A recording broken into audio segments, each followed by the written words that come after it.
Hello, welcome or welcome back to my channel. Today we are going to go over my top 12 fantasy books of 2025. So in 2025 I did somehow manage to read 170 books, which is absolute insanity. How did I do it? Don't ask me. I honestly had no life. I cannot wait to talk about these books, so let's get straight into it. Okay, the first book is Wild Reverence by Rebecca Ross. This is one of the most beautiful love stories I have ever read in my life. Rebecca Ross has very quickly become one of my new favorite authors.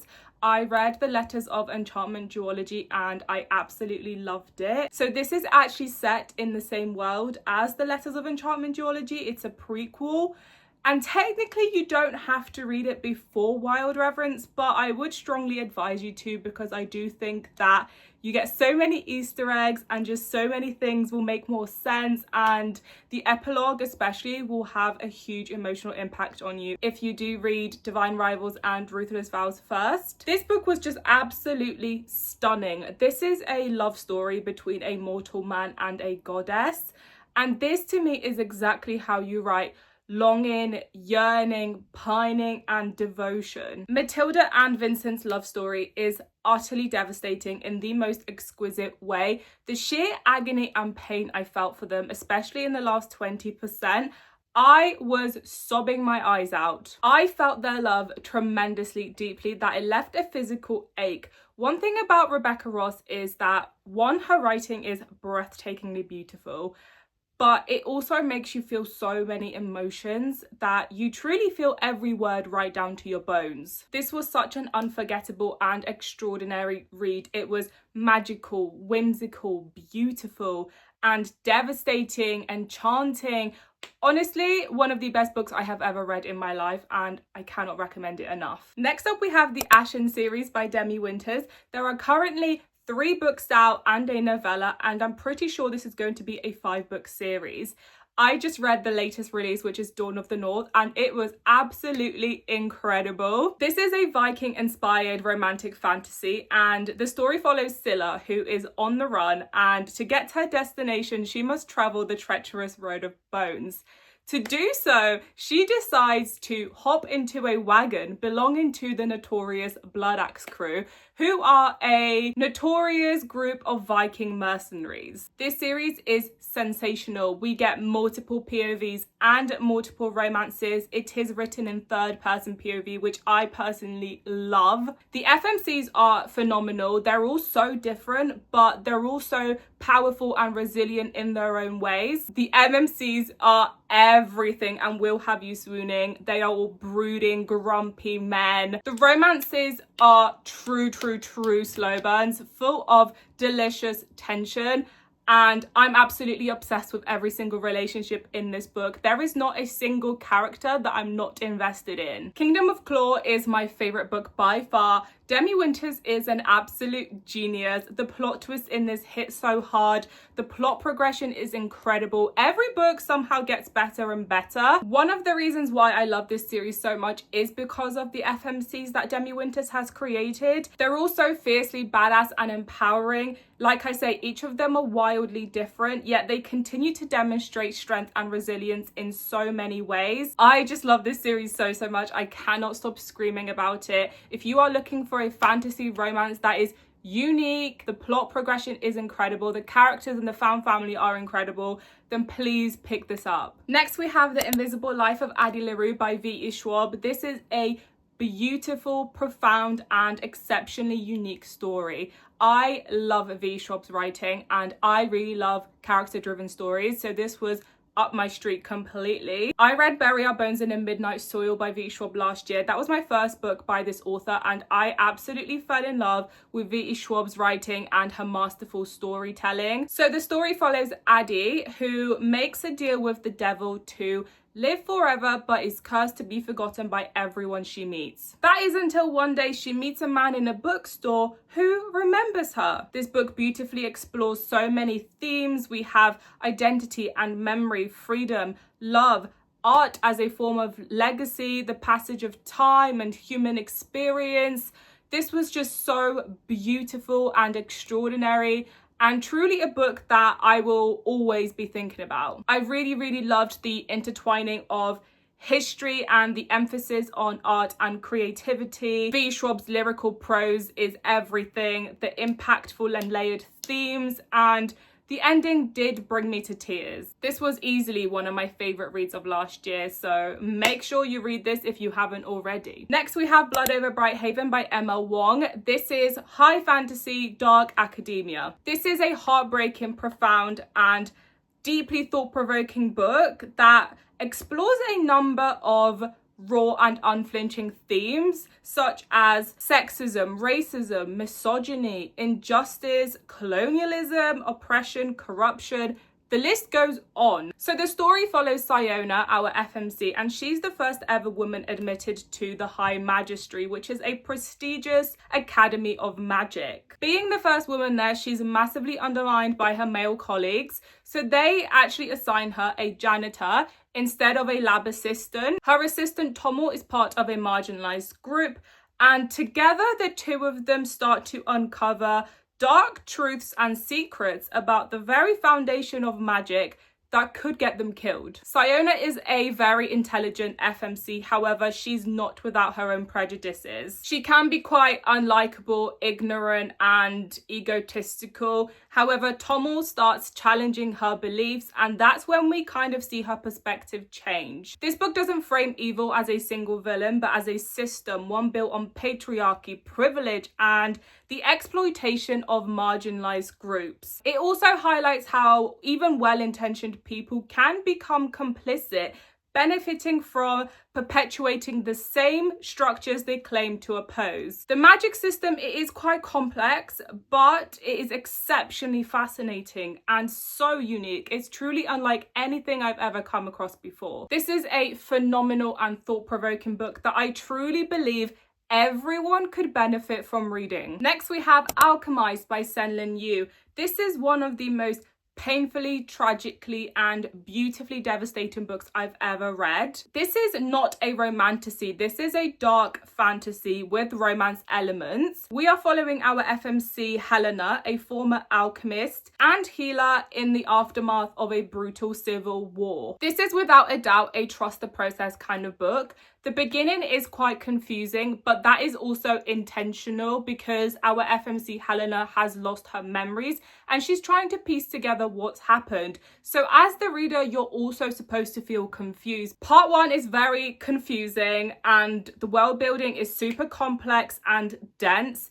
It is quite a challenging read that does require quite a lot of brain power. This book is a painful journey. It's traumatic, it's disturbing, but it is a book that is 100% going to stick with me forever. This book explores so many themes such as war, PTSD, religious extremism, political violence, oppression, women's bodily autonomy, essay, trauma bonds, and so many more. It delves into immigrant identity, power dynamics, historical erasure, and the unseen labor of women in war. This book is not about good versus evil. It's supposed to highlight how nuanced and ambiguous morality is. At its core, this is a story about survival and endurance, and it truly captures the horrors and realities of war. Since finishing this book, I have not stopped thinking about it. It has left a permanent mark on me. The ending specifically of this book haunts me genuinely every single day. I would recommend this book, however, please know what you're getting yourself into. Definitely check your trigger warnings and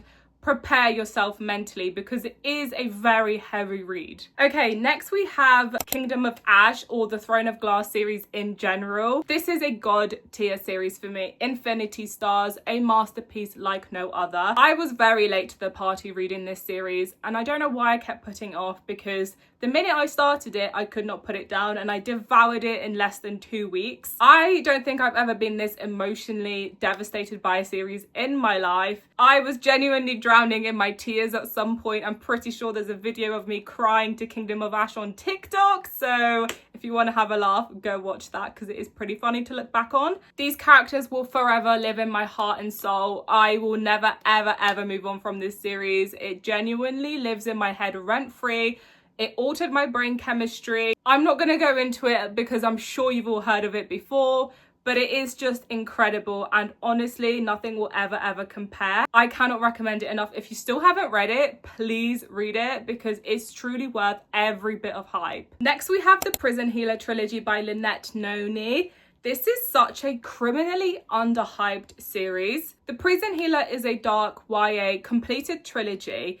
And even though it's YA, due to the themes, I would say it reads more mature. So the story follows Kiva, who is working in a prison as a healer. However, when the rebel queen arrives on death's door, Kiva is charged with keeping the woman alive long enough to undergo the trial by ordeal. This is a series of impossible elemental challenges that no one has ever survived. She also receives a cryptic message saying, "Don't let her die, we are coming." Essentially, the first book is her undergoing these trials. There's also a brewing prison rebellion and an incurable plague that is sweeping the prison. It was a little bit slow to begin with, but honestly, the payoff is incredible. It's definitely worth just pushing through because the way this all comes together is pure genius. The ending completely blew me away. I did not see it coming from a mile off.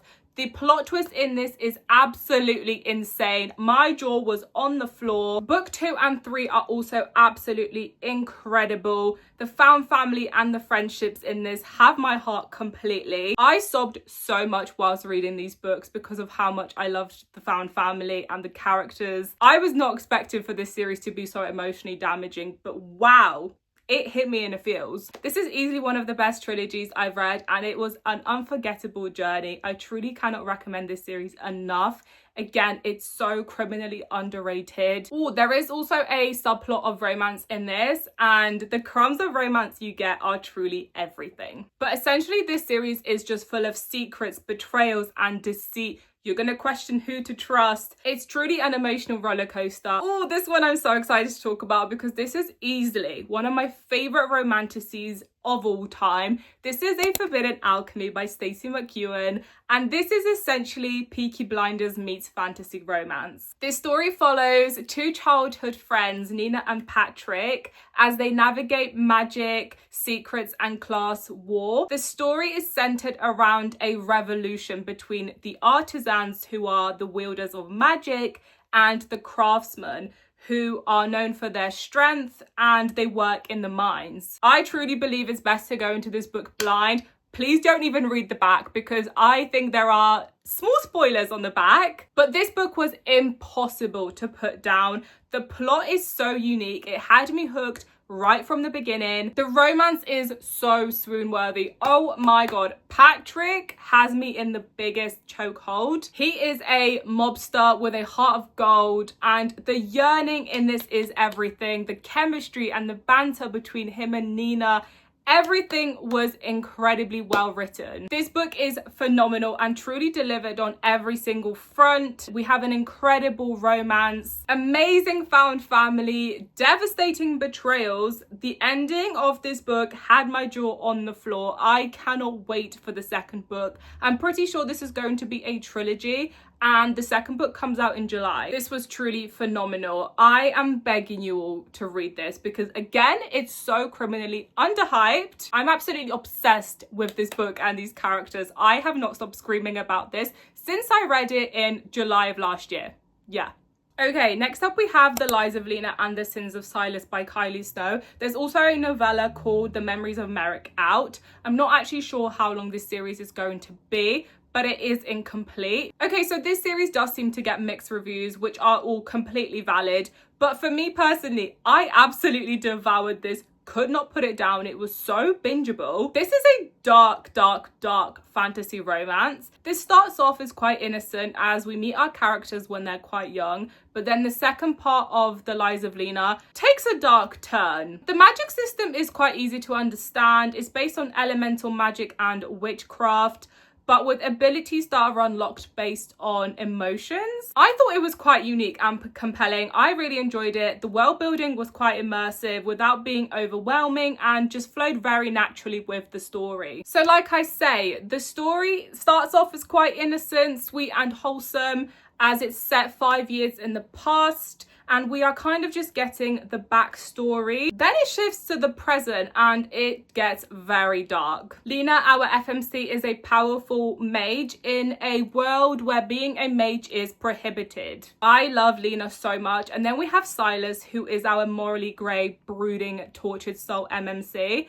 Oh my god, I'm obsessed with Silas. He's one of my favourite MMCs ever. I absolutely adore the cast of characters. The plot twists in The Sins of Silas were absolutely insane. I'm still reeling from the ending of that book. I cannot wait until we get the next book, honestly. I absolutely love this series, cannot recommend it enough, but please check your trigger warnings before diving in. Next we have Onyx Storm by Rebecca Yarros. This is part of the Empyrean series. And yes, I absolutely love Fourth Wing. What can I say? I'm just like every other girl. I'm not claiming to be anything special. I don't care, call me basic, but I absolutely love this series. I think it's worth every bit of hype. Fourth Wing was actually one of the first books that I read when I was getting back into reading, so I think it's always going to have a special place in my heart. I thought Onyx Storm was an absolute masterpiece. I loved it. It was a 6-star read for me. I love Xaden and Violet so much. They are one of my favourite couples ever. And for me, Onyx Storm was the best book in the series so far. This book gave me severe whiplash. I remember everyone reading this at the same time, that it was like a worldwide buddy read when it came out. And that also just made the experience 10 times better, I think. This book was everything. We get so many answers to unanswered questions, but we are also left with even more questions. I cannot wait for the next book. Oh my god, this series is god tier. It's one of my favourite series of all time. It's just phenomenal, and I don't need to yap any more about it because I fear we'll be here all day otherwise. Next up we have Sunrise on a Reaping by Suzanne Collins. This is dystopian, not fantasy, and it's part of the Hunger Games series. So this is a prequel and it follows Haymitch and his games and how he won the games, essentially. We know he won the games because in the original trilogy, he's a mentor to Katniss and Peter, so that's not a spoiler. This book was actually the most devastating book I think I've ever read. I cried so much, like so much. I cannot even begin to express how utterly heartbreaking this book was. I honestly cry just thinking about it. Wow. The Hunger Games to me has such a special place in my heart. I grew up with these books. I watched the films as soon as they came out. To me, it's nostalgic and it really heals my inner child.